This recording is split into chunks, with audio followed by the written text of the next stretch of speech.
পাওয়ার কাকে বলে বিসিবি নাকি সবাইকে দেখিয়ে দিল। শোনা যাচ্ছিল বাংলাদেশ টি-20 বিশ্বকাপ না খেললে আইসিসির নাকি বিশাল আর্থিক ক্ষতি হবে, ভেন্যু না বদলালে এমনকি আইসিসিকে আন্তর্জাতিক আদালতে নেওয়ার হুমকিও। আরও বলা হয়েছিল ভেন্যু না বদলালে পাকিস্তান বিশ্বকাপ বয়কট করবে আর বিসিবির সঙ্গে আরও দেশ মিলে আইসিসি বয়কট করবে। কিন্তু বাস্তবতা কি? আইসিসি প্রথমে প্রস্তাব দেয় সূচি বদলাতে চাইলে অন্য দলের সঙ্গে কথা বলুন, কিন্তু কেউ রাজি হয়নি। এরপর ভোটাভুটি, ১৬ দেশের মধ্যে ফলাফল ১৪-২। বিসিবি পেল শুধু নিজেদের ভোট আর পাকিস্তানের ভোট। ফলাফল, ভেন্যু বদল হচ্ছে না। যে পাকিস্তানের ওপর এত ভরসা, শেষ মুহূর্তে সেই পাকিস্তানি বাংলাদেশকে গাছে তুলে মই কেড়ে নিল। পাকিস্তানের দিক থেকে বিশ্বকাপ বয়কটের কোনো ঘোষণাই এলো না। এরপর আইসিসি শেষবার জিজ্ঞেস করল ভারতে খেলবে কিনা। বিসিবি বলল না। আবার চিঠি দেয়, নতুন কমিটি গঠন করে তদন্ত করার অনুরোধ জানায় এবং ভেন্যু পরিবর্তনের দাবি তোলে।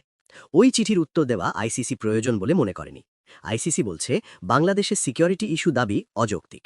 ডেডলাইন শেষ, নতুন দল স্কটল্যান্ড।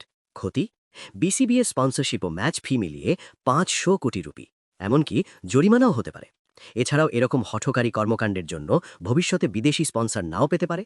আর চরম ক্ষেত্রে আইসিসি থেকে সাময়িক বহিষ্কারের সম্ভাবনা।